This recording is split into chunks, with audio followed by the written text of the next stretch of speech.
Pour la 3e fois en autant de minutes, l'avertissement de l'implant neural retentit dans la tête du docteur Sarah Chen, qu'elle ignora tout comme les alertes précédentes. La sensation n'était pas douloureuse, mais plutôt une démangeaison persistante à la base de son crâne.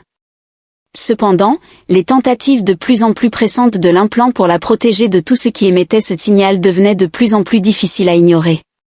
Quelqu'un d'autre ressentait-il la même chose ? Elle demanda ses avertissements en regardant autour du pont du Merci. La réponse se manifesta sous forme de grimaces et de hochements de tête discrets de la part de ses collègues d'équipage. Le capitaine Miguel Ramirez se frotta la nuque, son visage buriné marqué par l'inquiétude, en consultant les rapports d'ingénierie. « C'est la même chose », déclara-t-il en examinant l'affichage holographique de la station de recherche de Rick devant eux. « Ce qui se trouve là-bas émet sur des fréquences qui ne devraient pas être possibles. » Isis décrit la sensation que le signal semble provenir de partout et de nulle part à la fois, la station H se détachant sur le fond du noyau galactique, sa forme angulaire se dessinant en silhouette sombre contre le champ dense d'étoiles.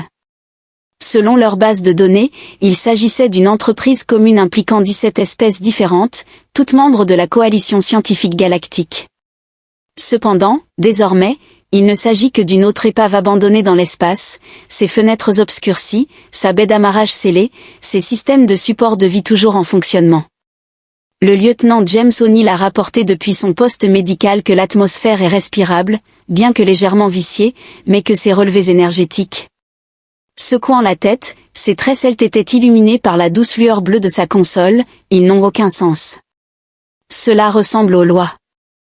Les physiciens sont en train de faire un rêve fiévreux là-bas. Sarah s'approcha du hublot principal pour étudier l'extérieur de la station spatiale. Même à cette distance, elle pouvait déjà percevoir que quelque chose n'allait pas. Des formations cristallines ont surgi de divers points sur le trou, la structure étant trop régulière pour être un dommage aléatoire et trop irrégulière pour être une construction intentionnelle. Elle capturait la lumière des étoiles voisines et la réfractait de manière impossible, créant des motifs qui semblaient se déplacer même lorsqu'elle ne les regardait pas directement. Les journaux d'évacuation, dit-elle en consultant les données fragmentaires qu'ils avaient réussi à récupérer, sont tous horodatés dans la même période de 2 heures. 17 équipes de recherche différentes fuyaient pour leur vie. Le capitaine Ramar la rejoignit devant le hublot. La question, voulons-nous connaître la réponse, aurait dû être non. Le protocole standard pour les stations de recherche abandonnées était clair, localisé, documenté et passé à autre chose. Mais ce signal... Sarah n'avait jamais ressenti quelque chose de similaire. Ce n'était pas seulement la diffusion de données, c'était une tentative de connexion, et sous les harmoniques étranges et les mathématiques impossibles, elle aurait juré qu'il y avait quelque chose d'autre, quelque chose qui semblait presque nous appeler, dit-elle, se surprenant elle-même par la certitude dans sa voix. Peu importe ce qui se trouve là-dessous, cela demande de l'aide, dit le capitaine en haussant un sourcil. Demander de l'aide ou attirer ? Si l'objectif était de nous nuire, pourquoi diffuser un signal que nos implants neuronaux identifient immédiatement comme dangereux ? Pourquoi ne pas le masquer pour le rendre inoffensif en apparence ? Elle a indiqué les croissances cristallines en disant « Regardez ces formations, elles ne sont pas aléatoires, elles sont complexes mathématiquement. » Ce qui les a créés cherchait à communiquer. Raré l'étudia pendant un long moment, puis hocha lentement la tête. Préparer la navette, mais nous devons agir intelligemment, en appliquant tous les protocoles de confinement complet, commença-t-il, mais sa phrase fut interrompue par un nouveau signal plus fort qu'auparavant. L'implant neural de Sarah s'illumina alors comme une supernova, et pendant un bref instant, elle vit des étoiles naître, des galaxies danser, et à travers tout cela, une profonde et ancienne solitude qui lui arracha des larmes. La voix d'O'Neill trembla. Est-ce que tout le monde a vu cela ? Non, pas seulement vu, mais ressenti. Sarah murmura en essuyant ses yeux, ressentant cela. Ce qui se trouve en bas ne cherche pas seulement à communiquer, mais aussi à nous montrer quelque chose d'important. Après 20 minutes, leur navette s'est amarrée avec l'écluse d'air principale de la station alors que la pression s'égalisait et que les portes s'ouvraient en coulissant avec un sifflement. Sarah ressentait les battements de son cœur alors que les cristaux poussaient partout à l'intérieur, créant un paysage irréel de motifs géométriques et de jeux de lumière changeants. À chaque bout de couloir, à la lisière de chaque ombre, ce signal pulsait tel un phare les attirant plus profondément vers le cœur de la station. Ils découvrirent la chambre de confinement au niveau le plus bas. La porte renforcée était scellée avec toutes les mesures de sécurité possibles, recouverte de panneaux d'avertissement dans 17 langues différentes, mais la fenêtre d'observation était toujours intacte. À travers celle-ci, Sarah aperçut quelque chose qui allait bouleverser sa compréhension de la vie elle-même, à travers la fenêtre en acier transparent renforcé. Sarah observait avec fascination alors que d'innombrables tentacules iridescentes tournoyaient autour d'un noyau de lumière vivante. Les mouvements de l'être étaient hypnotiques, semblables à regarder une galaxie en mouvement, chaque tentacule laissant des traînées de douce luminescence dans son sillage. Cependant, c'était le chemin menant au cœur de la créature qui la maintenait fascinée. Ces tentacules imitaient exactement la formation des étoiles qu'elle avait vues dans sa vision à bord du vaisseau. Mon Dieu! O'Neill respira en appuyant sa main contre la fenêtre, c'est magnifique, beau et mortel. Le capitaine Ramar a déclaré qu'en accédant à un terminal proche pour examiner ses journaux de recherche, chaque espèce assignée ici étudiait les applications d'armes de manipulation gravitationnelle. La distorsion de l'espace-temps est un concept de la physique théorique qui est difficile à appréhender. Sarah l'entendit à peine. Son implant neural était en pleine activité, captant des schémas dans les mouvements de la créature qui semblaient étrangement familiers. Elle avait déjà observé quelque chose de similaire il y a 2 ans, lorsque ce souvenir l'a frappé comme un coup physique. Julia, son épouse, était aux dernières étapes de la dégénérescence neuronale après la guerre de Proxima. La manière dont ses mains bougeaient ces derniers jours, essayant de chasser des pensées qu'elle ne pouvait plus exprimer verbalement, présentait des schémas similaires, non aléatoires, mais plutôt un langage de mouvement et d'émotion qui transcendait les mots. « C'est un deuil », murmura-t-elle. Les autres se tournèrent vers elle, interrogeant ses mouvements. Sarah s'approcha de la fenêtre, sa main imitant inconsciemment l'une des tentacules ondulantes de la créature. Leurs mouvements n'étaient pas agressifs, mais plutôt des expressions de perte. Elle observa comment les motifs se répétaient, avec de subtiles variations, tel un chant de lamentation répété. Rams fronça les sourcils devant son écran. L'équipe de recherche précédente l'a qualifié de très dangereux lorsqu'ils ont tenté de le transformer en arme en exploitant sa capacité à manipuler les champs gravitationnels. Lorsqu'il est devenu trop grand pour être contrôlé, ils l'ont abandonné. Sarah termina de colorer sa voix de colère, 17 espèces essayant toutes de la transformer en arme, sans penser à communiquer réellement avec elle. Elle se mit en mouvement avant de réaliser pleinement ce qu'elle faisait, ses doigts volant sur le panneau d'accès de la chambre de confinement. La voix de Chen Ramirez a résonné comme un fouet, ce qui constitue une violation directe des protocoles de quarantaine. « Capitaine, veuillez vous retirer avec respect, nous avons dépassé les protocoles. » Elle n'a pas levé les yeux de son travail. Cet être a été seul, emprisonné et soumis à des expériences, et au lieu de réagir violemment, il a tenté de communiquer à travers les cristaux, nos implants neuronaux, et par tout moyen disponible. Je refuse de le laisser ici souffrir. Le mécanisme de verrouillage du dispositif a commencé à se désengager. O'Neill s'avança avec le scanner médical levé. Les distorsions gravitationnelles là-bas pourraient vous déchirer au niveau moléculaire, dit-elle avec un sourire triste, ou bien elles pourraient être exactement ce qu'elles semblent être, des tentatives de connexion de la part d'un être qui perçoit la réalité différemment de nous. Le verrou final se désengagea avec un lourd claquement alors que la porte commençait à s'ouvrir. Sarah ressentit le poids familier de la main du capitaine sur son épaule. « Allez-vous vraiment risquer votre vie sur cette théorie ?» se retourna-t-elle pour lui faire face. 2 years ago when Julia was dying she tried to tell me something her neural pattern were degrading but she kept making this movement like she was trying to shake the air itself. He never understood what she was trying to say. She looked back at the swirling creature but now seeing this pattern I think she was seeing something we couldn't say something about the way reality itself move and flows and this being it lives in that flow before anyone could stop her. She stepped through the doorway. The creature tendril posed in ter dance and Sarah felt the gravity around her shift and twist but instead of fear she felt an overwhelming sense of recognition. The being wasn't just acknowledging her presence, it was responding to her grief, her understanding, her willing to reach out and then in a display that would be talked about in scientific circle for decades, to come the creature began to share its memory. The air itself became a canvas of gravitational mirage star coalescing from Cosmic Dust Civilization Rising and Falling Across Minia and Through It All a Profound Sense of Purpose. Déconcertés par la perte, ils étaient simplement témoins de l'histoire, la vivant à travers la conscience d'un être qui avait contribué à façonner l'étoffe même de l'espace-temps.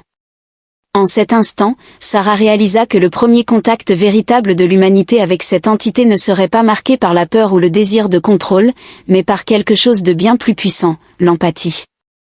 Les 48 prochaines heures à bord de Mercy transformèrent la soute en quelque chose qui défiait la physique conventionnelle des ingénieurs. Et Chapel se tenait à son poste de travail, entouré d'affichages holographiques montrant les motifs cristallins qu'il transférait de la station. Ses yeux sombres reflétaient les calculs changeants alors qu'elle s'efforçait de décoder leur signification mathématique.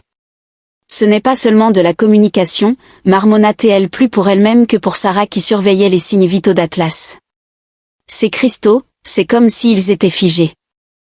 Chaque équation, chaque facette, chaque angle représente une loi fondamentale de l'espace-temps. Sarah acquiesça en observant Atlas à travers la fenêtre d'observation, la créature se révélant remarquable.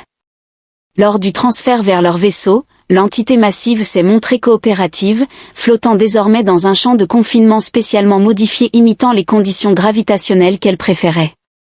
Les chercheurs précédents se sont trompés en considérant les cristaux comme un effet secondaire de ses capacités, alors qu'il s'agissait en réalité d'une bibliothèque. Isa a terminé d'explorer la base de données de physique la plus avancée de l'espace connu, ses yeux s'élargissant, mais ses découvertes ont été ignorées car l'accent était trop mis sur le développement des armes. Elle a manipulé l'une des structures cristallines de son affichage holographique et les schémas mathématiques qui s'y trouvaient. L'implant neural de Sarah, le système d'Atlas, a réagi immédiatement à la formule affichée, ses tentacules tissant un nouveau motif qui a provoqué des fluctuations gravitationnelles localisées dans la soute de chargement. La gravité artificielle du vaisseau a compensé automatiquement, mais pas avant que plusieurs outils flottants ne dérivent brièvement vers le plafond. Cela est remarquable. O'Neill a déclaré depuis sa station médicale que les schémas neuronaux montrent une activité accrue chaque fois que nous travaillons avec ces équations. Ce n'est pas seulement nous montrer la physique, mais il essaie de nous enseigner. Sarah s'approcha de l'enclos d'Atlas, plaçant sa main contre la barrière transparente. La créature déplaça l'un de ses tentacules pour imiter son geste et, à travers son implant neural, elle ressentit une vague complexe d'émotions qui n'étaient pas les siennes, gratitude, curiosité et quelque chose de plus profond, un désir de connexion qui transcende les espèces. Je crois comprendre maintenant, pensa-t-elle. Exprima doucement, les espèces de l'Atlas n'étaient pas seulement capables de manipuler la gravité, elles étaient des ponts vivants entre différentes formes de conscience. Les effets gravitationnels ne sont qu'un effet secondaire de leur véritable dessein. Le capitaine Ramirez, qui observait silencieusement depuis l'embrasure de la porte, s'avança et demanda au docteur quel était son dessein. Avant que ça ne puisse répondre, Atlas commença une nouvelle démonstration. Les lumières de la soute de cargaison se sont atténuées alors que des lentilles gravitationnelles se formaient dans l'air, pliant la lumière en formes impossibles à travers son implant neural. Sarah a vécu des fragments de mémoire de vastes êtres tels qu'Atlas guidant des espèces anciennes à travers les espaces dangereux entre les galaxies, leur enseignant à naviguer dans la toile cosmique à travers des champs de gravité et de lumière. Ils étaient des guides, elle respirait la compréhension qui inondait à travers ses enseignants. Ils ont aidé les jeunes civilisations à comprendre la nature plus profonde de l'espace-temps, mais quelque chose a mal tourné. Les souvenirs se sont transformés en devenant plus sombres. Sarah a résolu les conflits intenses des êtres comme Atlas qui étaient capturés et étudiait leur capacité tournée vers la guerre. Les images étaient accompagnées d'un profond sentiment de trahison qui lui faisait mal au cœur, les civilisations qu'ils avaient aidées. Sa voix était chargée d'émotion alors que son propre implant neural traduisait les images, ils se retournèrent contre eux, cherchant à les utiliser comme armes au lieu de les considérer comme des enseignants. Le scanner médical d'O'Neill a rapidement surpassé ces transferts de mémoire en créant des changements mesurables dans nos schémas neuronaux. Il semble qu'Atlas améliore notre capacité à percevoir la réalité, en corrigeant notre vision alors que de nouvelles formations cristallines commencent à se développer le long des parois de la soute, chacune contenant des équations plus complexes que la précédente. Cela semble restaurer quelque chose que nous avons toujours eu le potentiel pour, la capacité de comprendre l'espace-temps non seulement à travers les mathématiques, mais aussi par une expérience directe. Rams s'approcha des cristaux en croissance, son expression mêlant émerveillement et inquiétude. J'espère que vous avez raison à propos de ce médecin, car si tel est le cas, nous ne traitons pas seulement avec un réfugié, mais avec l'un des derniers survivants d'une espèce qui a contribué à façonner le développement de civilisations entières. Les implications de cette vérité planaient dans l'air alors qu'Atlas poursuivait son enseignement silencieux, enseignant à l'humanité ce que 17 autres espèces avaient été trop effrayées pour apprendre. Cependant, l'univers lui-même était animé d'une conscience, attendant ceux qui étaient assez courageux pour écouter. La projection holographique de l'amiral Vexor remplissait le pont de la main de la miséricorde, son exosquelette cristallin reflétant la lumière d'une manière qui rappelait de manière inconfortable à Sarah la prison d'Atlas. La race de l'amiral, les Énols, était renommée pour leur efficacité impitoyable dans le maintien de l'ordre galactique. La menace Oméga, la voix traduite de Vextor résonnait à travers le pont et vous avez choisi de la transporter à bord. Votre navire, la pure imprudence de votre espèce ne cesse de m'étonner. Le capitaine Rams se tenait fermement, sa posture détendue mais ses yeux durs de respect. Amiral, nous n'avons vu aucune preuve indiquant qu'Atlas représente une menace. En fait, nos recherches corroborent les vôtres. Les fragments cristallins de Vextor ont changé, indiquant un signe d'agitation dans son espèce. 17 des civilisations les plus avancées de la galaxie ont jugé que sa créature était trop dangereuse pour être contenue, la sagesse combinée dépassant votre compréhension limitée des forces cosmiques. Sarah avança, son implant neurologique bourdonnant des répercussions de sa dernière séance avec Atlas. Ces civilisations ne cherchent jamais à comprendre, elles cherchent seulement à militariser. Le docteur Shen était contrarié. La coupée. Les lectures neurales révèlent des altérations significatives. En permettant à l'entité de modifier votre conscience, vous auriez dû être mis en quarantaine. L'image s'est agrandie, révélant la flotte de cuirassés derrière l'amiral, chaque navire étant hérissé d'armements spécifiquement conçus pour neutraliser les anomalies gravitationnelles. À la vue du message, vous avez 6 heures pour vous rendre, Sarah sentit son estomac se contracter. L'entité Vexor a déclaré que nous serions contraints de prendre des mesures plus décisives par la suite. La transmission s'est interrompue, laissant place à un intense silence sur le pont. L'esprit de Sarah repartit en arrière vers le Proxinowar et les ultimatums similaires qui s'étaient terminés en tragédie. Elle regarda Raré, voyant les mêmes souvenirs se refléter dans ses yeux. « J'ai suivi des ordres que je savais être erronés pendant la guerre, dit-il doucement. J'ai vu de bonnes personnes mourir parce que le protocole l'exigeait. Pas cette fois. » Il se tourna vers l'équipage. Les doigts des chats volaient sur sa console. Les cristaux que Atlas faisait pousser ne sont pas simplement des équations, ce sont des plans. Avec l'aide d'Atlas, nous pourrions modifier nos systèmes arides pour créer quelque chose de nouveau en quelques jours. O'Neill a interrompu en disant que nous avons les nôtres. Sarah, avec son implant neural pulsé par un schéma familier, resta bouche bée alors que la compréhension l'envahissait. Atlas me montre quelque chose, l'installation où ils l'ont trouvée. Ce n'était pas simplement une station de recherche, mais elle était construite au-dessus de quelque chose de bien plus ancien. En superposant les schémas de la station avec les modèles gravitationnels d'Atlas, elle remarqua, ces formations ne sont pas aléatoires, elles font partie d'un ancien réseau de stations de navigation. Les gens d'Atlas ne se contentaient pas de voyager dans l'espace, ils chantaient à celui-ci, créant des harmonies auxquelles l'univers lui-même répondait. Ramirez examina les schémas. Pourrions-nous utiliser cela d'une manière ou d'une autre? L'esprit de Sarah bouillonnait de possibilités, mais cela signifierait une intégration complète de nos systèmes avec les capacités d'Atlas. Plus de confinement. Les champs ne sont plus des barrières auxquelles nous devons faire confiance. Le capitaine resta silencieux pendant un long moment.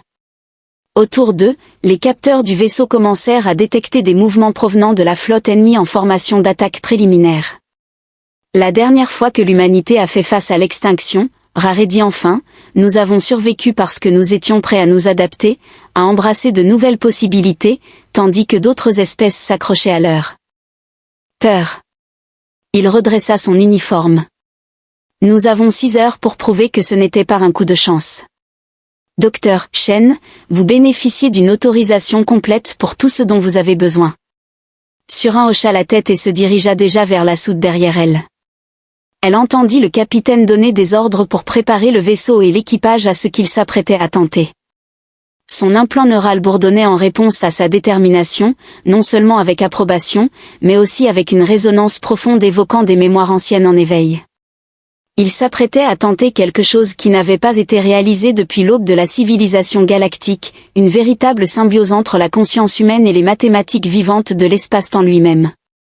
Ils avaient 6 heures pour réussir, sinon ils devraient faire face à la destruction de la soute à marchandises était devenue une symphonie de physique impossible, des croissances cristallines pulsaient avec des rythmes mathématiques alors que les tentacules d'Atlas se frayaient un chemin à travers des conduits spécialement modifiés se connectant directement au système du vaisseau. Aessa se tenait à son poste de travail, la sueur perlant sur son front, alors qu'elle surveillait l'intégration, c'était comme regarder de la poésie se transformer en équation, elle effectua un autre ajustement. Chaque mouvement engendre de nouveaux schémas harmoniques dans le champ gravitationnel du navire. Sarah a à peine entendu que son implant neural était désormais pleinement synchronisé avec la conscience d'Atlas, et l'expérience défie toute description. Elle a vu, ressenti. La SL a compris l'espace-temps de manière que le langage humain ne pouvait pas saisir, l'univers n'était pas simplement un ensemble de lois physiques, il était vivant, réactif, vibrant avec des schémas que les espèces Atlas avaient appris à percevoir dans une intégration neuronale il y a 70%. O'Neill a signalé, en utilisant son scanner médical, que l'activité cérébrale de Sarah est exceptionnellement élevée, ces schémas réécrivent fondamentalement sa perception de la réalité sans la réécrire. Sarah a su garder sa voix distante alors qu'elle naviguait dans le flot d'informations en expansion, les humains ayant toujours eu le potentiel pour cela, nous avions juste besoin. Elle poussa un soupir de surprise alors qu'une nouvelle compréhension naissait dans son esprit, c'est bien pour cela que le peuple d'Atlas a choisi d'aider les espèces primitives. Ils ont vu en nous un potentiel, la capacité de percevoir la réalité comme eux le faisaient à travers leur conscience partagée. Atlas a confirmé sa réalisation que des images circulaient entre eux, des êtres anciens observant de jeunes espèces faire leurs premiers pas dans l'espace, reconnaissant en eux la même soif de compréhension qui avait poussé le peuple d'Atlas à explorer le cosmos. Un signal d'alarme a brisé cet instant.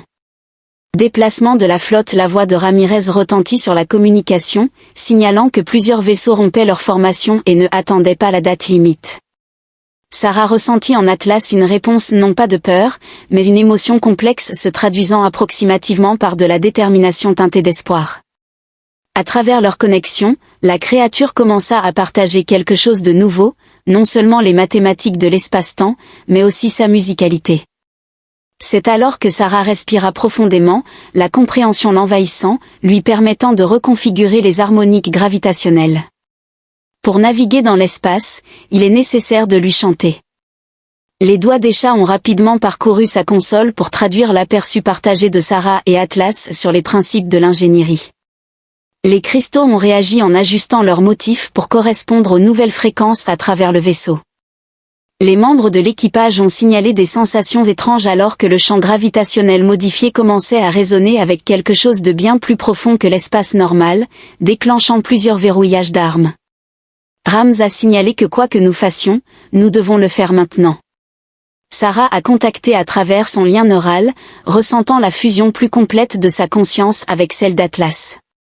Ensemble, ils ont commencé à chanter, non pas avec du son, mais avec la gravité elle-même, les systèmes du vaisseau amplifiant leur harmonie, créant des ondulations dans l'espace-temps qui devenaient de plus en plus fortes à chaque seconde.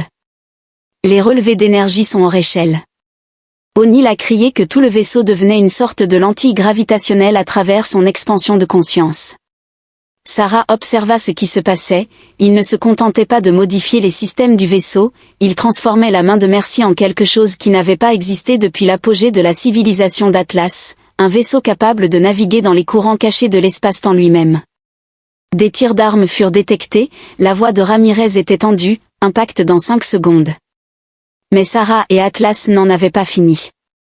Alors que les armes du Dreadnought se dirigeaient vers eux, leur chant atteignit son apogée, la réalité sembla retenir son souffle, et puis, comme une pierre tombant dans un étang calme, le vaisseau créa une onde dans le tissu de l'espace-temps. Les tirs d'armes traversèrent un espace vide alors que la main de Merci glissait dans un royaume entre les dimensions, chevauchant des harmonies gravitationnelles que seuls les Atlantes connaissaient, à travers leur conscience partagée. Sarah ressentit la joie d'Atlas non seulement lors de leur évasion, mais aussi en découvrant une espèce prête à apprendre le chant que l'univers lui-même entonnait depuis le commencement des temps. L'espace entre les dimensions était magnifique et terrifiant, la réalité s'étirait comme des fils de Gossa autour de la main de Mercy, tandis que des champs gravitationnels résonnaient dans le vide. Cependant, quelque chose n'allait pas. Sarah le ressentit à travers sa nouvelle connexion avec Atlas, une note discordante dans l'harmonie qu'il créait, devenant plus forte à chaque instant. Des fluctuations de puissance dans tous les niveaux furent signalées par ASA, sa voix empreinte de préoccupation, le réseau cristallin se déstabilisait à travers leur conscience partagée. Sarah ressentait la détresse d'Atlas, la connexion entre eux s'était approfondie trop rapidement, les souvenirs affluaient non seulement de l'Atlas lui-même, mais aussi des souvenirs ancestraux stockés dans la trame même de son être. Sarah observa les civilisations s'élever et tomber, elle vit le peuple d'Atlas guider de jeunes espèces à travers leurs premiers pas dans le cosmos, puis, soudain, elle chuchota alors que la vérité se révélait. Non seulement il vous chassait, mais il vous trahissait aussi, les images déferlaient dans son esprit.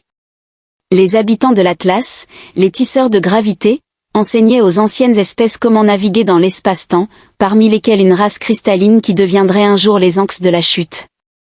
Ils étaient des élèves enthousiastes, comprenant rapidement les principes mathématiques derrière les harmoniques gravitationnelles, mais ils désiraient une activité neuronale plus critique. O'Neill a mis en garde contre les avertissements stridents de son scanner médical. Sarah devait se déconnecter, mais elle ne pouvait pas. Les souvenirs d'Atlas étaient devenus les siens. Elle observait à travers des yeux anciens alors que les annales retournaient leur savoir contre leurs enseignants. Ils n'avaient pas seulement attaqué les tisseurs de gravité, ils avaient transformé en armes les champs mêmes de l'espace-temps, créant une dissonance gravitationnelle qui déchirait la réalité elle-même. Le vaisseau trembla alors que la détresse d'Atlas se manifestait en ondes de distorsion gravitationnelle, des sirènes d'alerte retentissant à travers chaque pont, l'intégrité de Hal défaillant. La voix de Ramirez se fit entendre à travers le chaos, peu importe ce qui se passe là-bas, reprenez le contrôle. Ce n'est pas seulement chez Atlas, géra Sarah à travers ses dents serrées. Elle avait connaissance de ce qu'ils avaient pris, des harmonies qu'ils avaient corrompues, sans comprendre les conséquences. La galaxie elle-même se désagrège lentement sous leurs yeux. À travers leurs liens, elle ressentait le chagrin et la culpabilité d'Atlas. Leur espèce n'avait pas seulement été gardienne du savoir, mais aussi garante de l'harmonie cosmique elle-même. Leur chant avait contribué à maintenir la réalité en place, lissant les distorsions naturelles qui surgissaient dans l'espace-temps. Sans eux, la barrière entre les dimensions s'effondre. Isaac criait par-dessus le chaos croissant que nous devons revenir à l'espace normal maintenant, mais Atlas était perdu dans ses souvenirs, sa conscience se noyant dans des éons de culpabilité et de douleur accumulées, les distorsions gravitationnelles devenaient de plus en plus fortes, menaçant de déchirer le vaisseau. Sarah sentait son propre esprit commencer à se fragmenter sous la pression de leur conscience partagée, puis à travers le filtre de la mémoire et de l'émotion, elle ressentit quelque chose d'autre, un schéma familier, celui qu'elle avait déjà vécu, les mêmes mouvements que Julia avait fait dans ces derniers jours. Ils n'avaient pas été de simples décharges neuronales aléatoires, d'une manière ou d'une autre, sa femme mourante avait entrevu cette réalité plus profonde, avait essayé de l'avertir de ce qui allait arriver avec le reste de sa force. Sarah a communiqué à travers leur lien mental en partageant ses propres souvenirs avec Atlas. Les luttes de l'humanité, marquées par leurs échecs, sont le moteur constant de la quête de compréhension et de croissance. Plus important encore, elles partageaient leur capacité de pardonner, que ce soit aux autres ou à eux-mêmes. Le passé est passé, chuchota-t-elle dans leur conscience commune, mais l'avenir reste à écrire, pour un instant qui semblait s'étirer jusqu'à l'éternité. Rien ne s'est passé, puis lentement les distorsions gravitationnelles ont commencé à se stabiliser, la conscience d'Atlas renforcée par la compréhension et l'acceptation de Sarah a commencé à émerger de ces millénaires de culpabilité et de chagrin, unissant l'humain et la gravité. Weaver entonna un chant de nouvelle harmonie qui ne sauverait pas seulement leur vaisseau mais pourrait également contribuer à guérir la trame même de l'espace-temps lorsque la main de Mercy émergea de l'espace interdimensionnel. La galaxie apparut différente à la perception améliorée de Sarah. Grâce à sa connexion avec Atlas, elle pouvait discerner les subtiles fractures dans la réalité, des fissures minuscules dans l'espace-temps se propageant tel un travail d'araignée cosmique. Ce qui relevait autrefois de la physique théorique était désormais viscéralement réel, l'univers se déchirait lentement, plusieurs anomalies quantiques furent détectées. Deblea a signalé sa voix. Alors qu'elle étudiait les lectures, elle a réalisé qu'elles étaient partout. Comment se fait-il que nous n'ayons jamais remarqué cela auparavant? C'est parce que nous n'étions pas censés survivre assez longtemps pour le voir. Ramar observait silencieusement l'affichage holographique des fractures disséminées du printemps. Les Andex et les autres espèces anciennes ont dissimulé cela à travers leur conscience partagée. Atlas a confirmé. Sarah ressentit le poids de la vérité s'abattre sur elle comme un fardeau physique. L'espèce ancienne n'avait pas seulement chassé les tisseurs de gravité jusqu'à les mettre au bord de l'extinction, ils l'avaient fait pour cacher leur plus grande erreur, les armes qu'ils avaient créées. Sarah expliqua, sa voix lointaine alors que le savoir d'Atlas coulait à travers elle. Ils n'avaient pas seulement tué le peuple d'Atlas, ils avaient endommagé la structure fondamentale de l'espace-temps, la gravité. Les tisserands n'étaient pas seulement des explorateurs ou des enseignants, ils étaient le système immunitaire de l'univers. O'Neill termina son scanner médical en captant les motifs complexes circulant entre les S et les Atas. Leur champ gravitationnel n'était pas seulement pour la navigation, il maintenait la stabilité de la réalité elle-même dans leur espace mental partagé. Atlas montra à Sarah l'ampleur complète de la crise, les fractures se propageaient de manière exponentielle et sans les harmoniques gravitationnelles des tisserands pour les contenir, elles atteindraient la masse critique en une génération. Des secteurs entiers de l'espace deviendraient inhabitables alors que les lois de la physique commençaient à se défaire. « Pouvons-nous avertir les gens ?» demanda Isa. « Prévenir le Conseil galactique ?»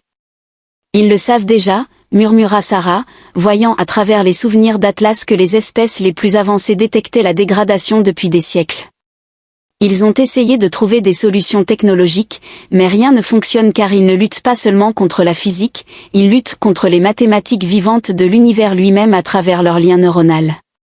Atlas a présenté une possibilité qui a littéralement coupé le souffle de Sarah, la connexion qu'ils avaient forgée entre la conscience humaine et la gravité. La perception du tisserand ce n'était pas simplement une interface temporaire, mais plutôt le germe de quelque chose de nouveau, il existe un moyen de sauver la galaxie.